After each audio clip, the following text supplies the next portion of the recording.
Now, even without some of the top tier draws like a Wemby or a Chet or Paolo, Summer League 2024 was about as interesting as any of them I've been to, and even though Vegas has never been a good predictor for future NBA success, there are elements of players' games that are worth discussing both positively and negatively before we get into the 2025 draft here in the future. Now, there's not a great way to do this because there are so many guys to talk about, but we'll start with the most notable and best performers in this rookie class and then get into some of the second year and multi-year guys who made an impression later on. But starting with none other than Reed Sheppard, who had some of the better games I've seen in the last few years.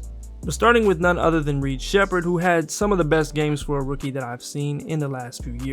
was most impressed by his comfortability with the ball in his hands and the overall creation that was there. He did struggle a little bit more in that second half against Detroit and then especially in the first half against Minnesota, but his craft and ability to use ball screens and handle the ball for longer periods was everything that you wanted to see out of him. He didn't shoot it up to his standard at right under 30%, but the confidence, especially in the pick and roll and from range, were positives too. Defensively, his hands were great to watch in person. He got a few too many fouls against Detroit trying to make those plays, but for the most part, that was all there in the games. I'm still curious to see him on the ball defensively in the NBA. There were plenty of moments where the resistance wasn't quite there, but if his game looks anything like it did in Vegas, he's going to have a lot of success and be the reason to never doubt that level of freshman production ever again. Another rookie I was extremely impressed by was Kel'El Ware. Ware was productive on both ends of the floor, protecting the rim at a high level, finishing around the bucket and above the rim, and even taking a few threes in those games. Overall, he just looked the part of a key long-term piece for the future of this Heat team. Miami also had one of the best summer league teams I've seen in the last couple years, ultimately finishing it off with the championship, and Ware was a huge part of that. I'm looking forward to seeing him grow even more in one of the best developmental organizations, and even though I thought he was a lottery caliber prospects, and I don't want to overreact off of a few games, I already kind of wish I had him a little bit higher. Cleveland's Jaylon Tyson was solid in most of his outings and really took the reins as more of a primary with Craig Porter Jr. out in those last couple games, nearly putting up a triple-double and rarely missing a shot. I think he's pretty clearly poised to contribute in some capacity this year. He's looked more comfortable playing off the ball and taking catch and shoot threes even if the splits weren't completely there. He's had some nice cuts, the passing pop very often, and he's got enough size to hold his own on the wing defensively. Overall, he was undebatably one of the best rookies in Summer League, even if the hype wasn't as loud, and he definitely looks like one of the better shot makers in the class right now. I feel like it kind of flew under the radar, but Tristan Da Silva was one of the more impressive players in Summer League. To me, he was knocked down from three, efficient around the rim, solid with the ball in his hands, and made good decisions. He also looked good on the ball defensively, and even a step quicker than he was at Colorado. I think if he continues on this path and can at least shoot the ball at that clip, he helps Orlando in some capacity this year and in a way that they desperately needed. I wish we would have got to see more from Stephon Castle in Vegas, but unfortunately he ended up having a sprained wrist in that first game. But even with that, I was intrigued by his first performance there and then some of the moments he had in the California Classic. He looked worlds more confident with the ball in his hands. I was impressed by his pace and craft operating in the pick and roll, and then he was confident as a shooter, which is what you want to see at this stage, even if he's not hitting at a good clip or mechanically quite in a way that he'll be able to get it off in every situation. We know he can defend, or at least I'm very confident in that ability of his, so it was good to see him be productive as a creator. I'm still curious to see what he looks like when he is the third or fourth option on the floor, because that is what he's walking into, so that should be an adjustment for him. But in the limited action, I thought it was a pretty good start and a peek into some of where I think he can be effective in the league and continue to grow in these next couple years. His UConn teammate Donovan Clingan was pretty much on par for who we all know him to be. He was about as good as anyone I've seen in Summer League at protecting the rim, setting a record for blocks per game and changing many more shots than that. Offensively, it took him quite a while to have a positive game, some of which is a product of just having poor playmakers and just kind of life as a Summer League big for the majority of guys, but it was also partially because of some of his own shortcomings that we've seen throughout his career offensively. I did like the confidence he showed as a three-point shooter. We'll see how much of that ends up being a part of his game early and then over the next couple years, and he had moments as a passer as well, but solid showing overall. He's a guy whose elite gifts are immediately showing up. Bub Carrington cooled off from the floor as the week went on, but I loved what he showed and he ended up making an all-summer league team. He's extremely comfortable as a shot maker with good size. I thought he looked a bit more spry with the ball and able to separate even more. He did a good job of setting others up. He rebounded the ball well and gave a lot of effort defensively. It's too early to have too big of takeaways from this, but just as a shot creator, he was as good as any rookie in Vegas, and that's a good spot to be in as the 14th pick and someone that should get a lot of opportunity in these next couple years as Washington adds more and more high lottery talent. Buzelis was another one of the most impressive. He was active looking for his shot and scoring in multiple ways, whether it was off the ball, getting hot from three against Golden State, or making plays as a cutter or in transition. I was impressed with his assertiveness and some of the shot making upside, even again if the results weren't always positive because he wasn't really efficient. Defensively, he had his share of mistakes in the games that I saw, but he was active and he made his presence felt against multiple positions. I'm excited to see how he's used this year and how he starts to figure things out at the next level. I still think the shot is vital to his success, but he at least made some offensive progress since Ignite. Dalton Knecht was pretty consistent throughout the week. He was knocked down from three, able to get a few shots off the dribble and off of screens. He's bouncing in close and showed a few more flashes as a passer that I think were necessary.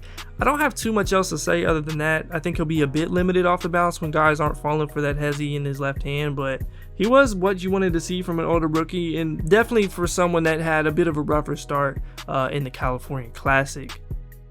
Cody Williams is another guy who had a rougher start in the earlier summer leagues in Salt Lake, clearly trying to kind of feel things out and playing with a lot of different talent at one time, but in Vegas he started to show a lot more of his upside, starting as a slasher and finisher at the rim. He took and made threes at a good rate, showed more comfort off the dribble, and while he's got a lot of room to grow physically in a lot of ways and especially defensively, he was often in the vicinity or in plays on that end. He's still a bit naturally passive, but I think he's making good progress and is part of what looks to be an impressive draft this year for Utah.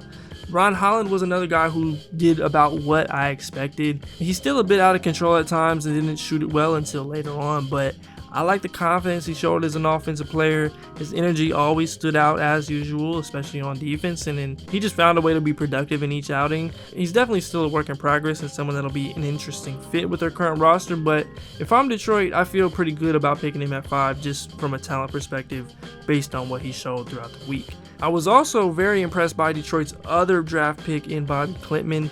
I thought he did a lot of good things well as an oversized wing. He cut and moved well, he knocked down threes, he made plays for others in multiple ways and was solid on defense. That wasn't anything too spectacular, but it was building on the best moments he had in the NBL and as that complementary wing/forward that every team is searching for.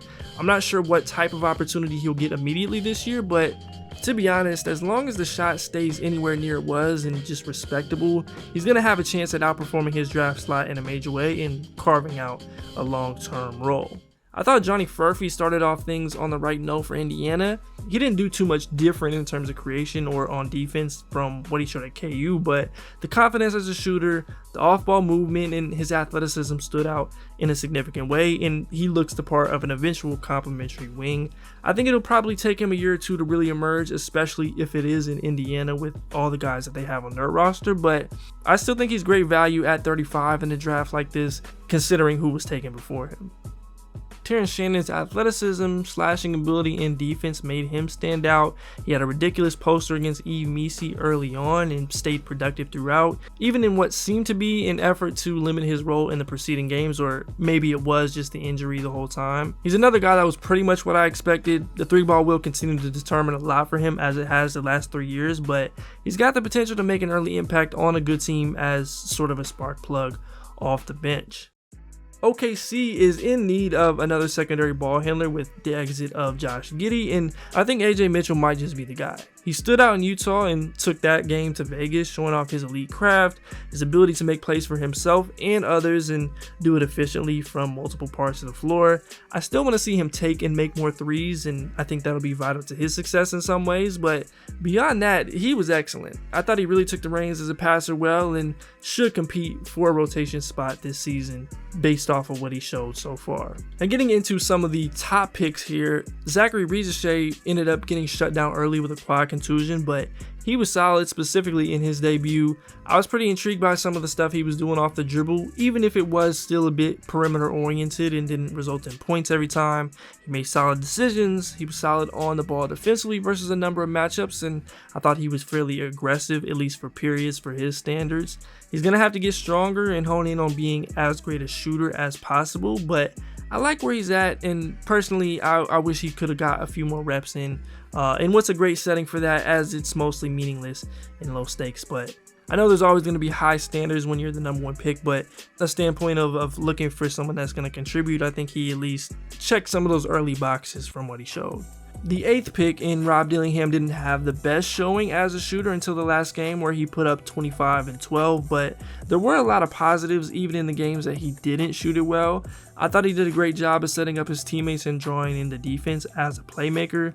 There was question in his ability to play the one consistently, and I think he's on the right track in that aspect, and it felt like he was getting a better feel of defenses as the games went on. Now, obviously he is small, but my biggest concern throughout the week was in his finishing. He had a pretty rough time in converting in close, and that would be one of my biggest points of emphasis if I was him. Defense is absolutely still a work in progress for him too, obviously, but the effort was there a little more than we saw at Kentucky, which was good. I think when you account for the fact that he was dealing with an injury throughout the pre-draft process and the time it's customarily taken smaller guards to make an impact in Summer League, you have to feel pretty good about him if you're Minnesota, and should be excited to see him playing next to the likes of Ant, Rudy, Cat, and J-Mac the next time that he's out there. Now we got to talk about the 2nd pick in Alex Sarr, as he was pretty clearly the biggest disappointment in Vegas, but we'll start with the good. I think you could immediately see the type of impact he can have defensively in terms of covering ground, blocking shots, defending multiple actions, and when he wasn't tired or at least fully engaged, it was usually there in a significant way.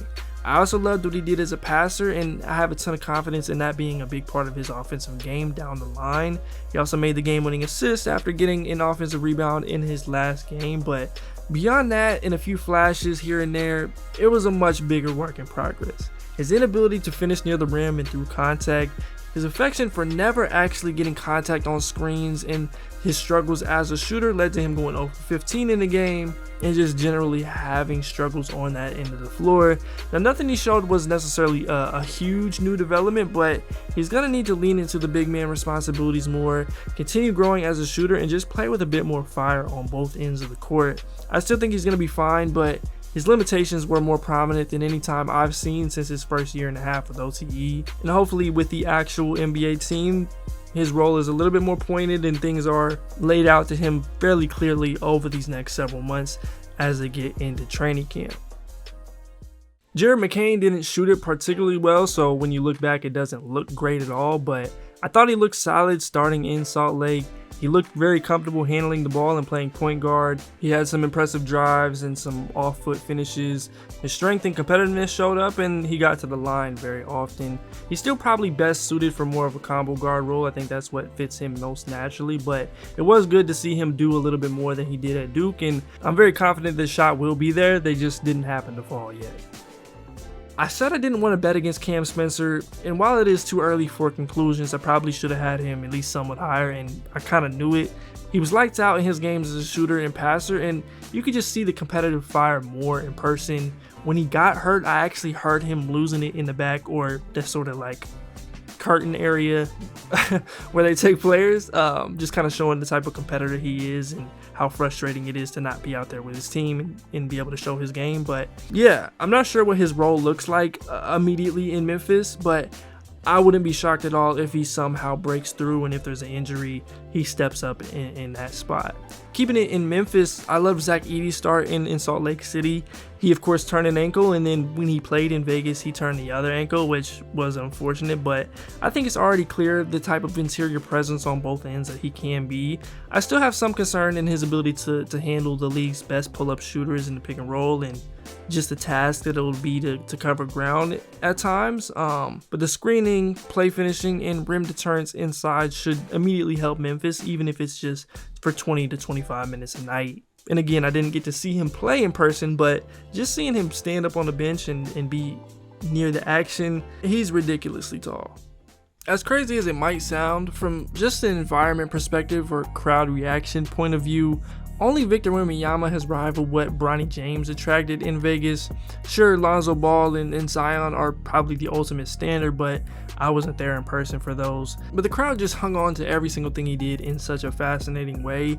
He didn't play great, but he did get better as the games went on. I liked his ball pressure defensively. I thought he bothered guys in several moments of their games. He wasn't very confident on offense, but he at least knocked down more shots as the games went on. He's going to have to shake off some of that passivity as a decision maker and shooter, likely in the G League, but I think he's got a chance. He's a real NBA athlete. That was very apparent in warm-ups, and at the very least, he proved that he can hang on this level. The scrutiny is such a unique thing that he's going to have to deal with, so for that reason, I hope he's able to put the pieces together.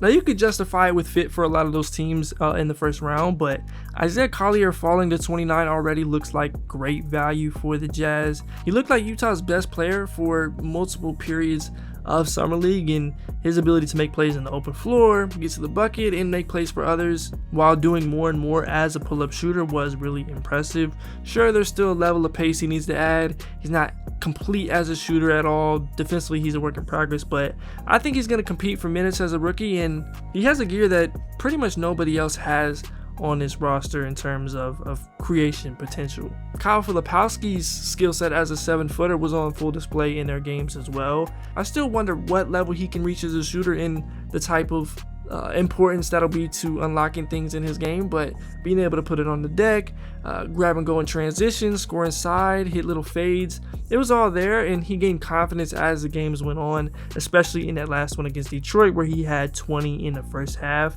The defense was a little bit more inconsistent. He got absolutely cooked by Kobe Brown against the Clippers, but I thought he was otherwise solid and looked like a first-round talent and somebody that shouldn't have lasted until day 2 of the draft. Jalen Wells started off his summer run hitting a game winner in Salt Lake City, and while he had his share of ups and downs, I was still really intrigued by his long-term upside, and he finished extremely well in that championship game in Vegas.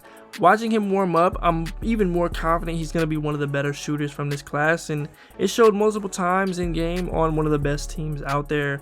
There's a lot of talent on that roster again, but he matches a lot of what they could eventually use as a sort of 3-and-D wing. Tyler Kolek looked like the floor general we know him to be and actually hit a game winner in what was his most impressive scoring game of the summer. I think he'll have a shot at being backup point guard this year, and to be honest, I'd already go with him over Campaign, who they just signed, but we'll see what happens there. He just seems like the type of guy that's going to win over Tibbs in the first couple days of training camp, and yeah, it was great to watch him, pass the ball in person. Keyshawn Johnson's defensive tenacity, versatility, and athleticism were there in all the games that he played. He didn't put up the craziest stat lines, so when you look back, it may not be remembered that way, but there were times where he looked like Miami's best player, even as good as Ware was for most of those games. The shot is still vital to his success. He knocked down a few. I'm not fully convinced of that just yet, but regardless, I wouldn't be surprised if he did find a way to help them in year 1. If I'm a Nuggets fan, I'm pretty excited about Trey Alexander. He looked like every bit of the best version of himself, shooting it well from 3 in the mid-range, making plays, and showing solid defense, even at his slider size. We'll see how things shake out for him, but for now, it looks like he'll have a long-term opportunity at filling a role for this team as a combo guard. Pelle Larsson had a great Vegas, hitting the game winner in the championship game and showcasing his well-rounded skill set and leaning into his defense even more. Miami is going to be really interesting to watch these next couple years, but as long as the shot can get there and he takes advantage of his opportunities, I think he'll have a great chance to contribute. I thought Ajay Johnson had equal moments of great highs and great lows. He still looks like kind of a high school kid out there, but his confidence with the ball and as a playmaker at that size were impressive even through some of his mistakes. He shot over 5 threes a game. He found good opportunities as a ball handler, and though again the results were spotty, that's what you want to see. I still think he's pretty clearly a couple years away, which probably isn't the greatest for a Milwaukee team that's looking to contend in these next couple years, but I found myself impressed by him. I thought Keyshawn George looked good. He didn't have the big time highlights or big scoring nights, but I thought he was comfortable with the ball. He held up defensively. He shot it confidently. Still not a plus athlete, but he looks the part of a contributor and has legit wing size. I thought Tijan Salam was solid. He was high motor, high energy. He scored in transition. He is still very raw and will require patience, but I saw some good things, especially in his defensive versatility against Portland, where they were frequently attacking him. I still think that was quite a swing with the 6th pick, but we'll see the type of minutes he gets this year and their plans for developing him, because at the very least, his combination of energy, size, and shot making upside is fairly unique among several classes, not just this one. So I'm curious to see how he continues to develop. Yves Missi showed a lot of positive as a rim protector and athlete. There's a lot of stuff that he'll need to work on between that, but the defensive versatility was impressive. He had flashes of expanding his offensive game as he did down the stretch of the season with Baylor. Jacoby Walter had a pretty rough time in Vegas. He couldn't get much to fall and wasn't able to create many good looks either. I think his defense has been at least okay in moments from the games that I got to see in person, but outside of that, I didn't have too much positive to hang my hat on. I can't say that I'm 100% surprised, but hopefully he'll figure it out over the course of the regular season. I didn't get to see DaRon Holmes in person in that first and only game, but he ended up tearing his Achilles in that contest, and I absolutely hate that for him. Not only is he really talented and would have had a great chance to contribute for a contender, he's also just, by all accounts, a great dude. So fingers crossed he's able to make a full recovery and be the player that he ultimately should be. Now, finishing up the rookies, I thought Cam Christie showed a lot of his upside as a shot maker, shooting over 40% from 3 on 7 attempts in under 30 minutes a game, which is elite even in a small sample. Pacom Dadier showed some good things defensively, and as a cutter, I'm really interested to watch him develop. And then I think Ariel Hukporti may have an opportunity to break through in that front court early. Adem Bona had some of the best moments defensively from any big, and his energy was infectious. His athleticism is pretty great to watch in person and really does make up for his lack of height in a lot of ways. Jamal Shed's defensive energy and playmaking on defense showed through. I liked how he played in most of those games, and I didn't think the flagrant 2 was intentional. Jonathan Mobo got injured, but I did like the versatility he showed at times, bringing the ball up the floor and also playing some small ball 5. I don't really know what to expect from him in terms of role, so we'll see what he looks like in a couple of months. I didn't love Tyler Smith's play. I think he's still a ways away defensively and is a tweener in a lot of ways, but I think he is going to shoot it better in the league. The confidence was there. He rebounded well, and he is the type of player that looks better next to stars. Ryan Dunn is still a ways away offensively, but he's certainly an NBA athlete and showed his defensive potential. And then there were good moments from Oso Ighodaro in a lot of ways. He's just great at what he does, and I like Jalen Bridges' 3-and-D abilities too. Dylan Jones had a much better Utah run for the Thunder, but he still looks poised to contend for a rotation spot as a big guard. Tristan Newton, Melvin Aginsa, and Enrique Freeman started to figure it out more and more as the week went on, and then Baylor Shireman had some solid moments. Anton Watson's defensive versatility and motor stood out for that Celtics team too. Of the undrafted group, other than those that we've already mentioned, like Keshad and Jalen Bridges, I thought Isaiah Stevens, Judah Mintz, Riley Minix, and Dennis Jenkins were the best guys that I saw, and they all should be getting more and more opportunities. Brandon Carlson, Isaiah Crawford, Isaac Jones all had some solid moments too. Now moving on to the second year guys, there is a long list of them. Obviously, Jaime Jaquez, Brandon Pajemski, and Brandon Miller didn't need to be there at all, and Jaime especially made that felt. I thought Gigi Jackson was one of the best players in Vegas. He's just making impressive progress as a scorer, driver, and some as a defender. So I'm excited to see how he looks with the resurgent Memphis team. Julian Strawther definitely is going to compete for a rotation spot with Denver this year, and I'd be surprised if he wasn't getting regular minutes. Juris Walker is making good progress as a shooter and ball handler, though I am still looking for a little bit more from him defensively at times. Jalen Wilson won Summer League MVP and looked great as a scorer, so I'm curious to see the role that he plays in their rebuild. Jordan Miller was easily one of the best players in Summer League, putting up over 25 a game, and he's continued to make significant progress from the player that he was at Miami and becoming more of a true wing. Leonard Miller had a slower start, but he figured it out, matching the energy and defensive versatility with a little more outside success and glimpses of the ball skills. And his teammate Jalen Clark, who did not play last year, his defensive playmaking abilities were on full display coming off of that injury. Ricky Council had some great moments as a scorer and slasher, and if he can continue growing as a decision maker, he should have a shot at contributing this year. Cam Whitmore still has some of the same issues he's had as a decision maker and passer, but he got a little bit better as the games went on. and at the same time, his immense scoring and athletic upside was on full display. I thought Jett Howard looked fantastic. Anthony Black and Craig Porter had some good games, and then I was a bit concerned by Jordan Hawkins' shooting struggles matched with what is a mostly similar skill set as that sort of smaller wing or off guard. And then for the older and multi-year guys, Scottie Pippen Jr. was probably the best player that I saw all week. Just a great two-way performance from him game in and game out, and I think he's got a great shot at being in an NBA rotation. If it is not next year in Memphis, definitely somewhere else after that. Josh Christopher won MVP in the championship, and I was very impressed by his performance given this is such a make or break time for someone like him. Jay Huff was exceptional for the Magic and worth at least a two-way in my opinion.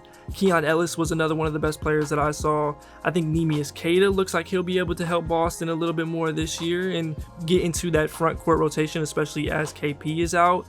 Daishen Nix's playmaking and defense at his size stood out, and he's still progressing. And then shout out to guys like Keon Johnson, Bryce McGowens, Orlando Robinson, Keaton Wallace, DJ Stewart, Dwayne Washington, and AJ Lawson, who all put up big numbers and look worthy of earning some of the opportunities they've already gotten. But that's going to do it for this Summer League recap. Again, it's hard to put too much stock into things or go super in-depth on more than what we did. But I think we covered most of what I wanted to get to. If you enjoyed, please be sure to leave a like, subscribe if you are new to the channel, and leave a comment down below of some of your standouts from Summer League this year. We've got some 2025 stuff coming very, very soon, so that's all going to start in the next couple days. But yeah, as always, I'm Keandre. This is HoopIntellect. Until next time, I'm out.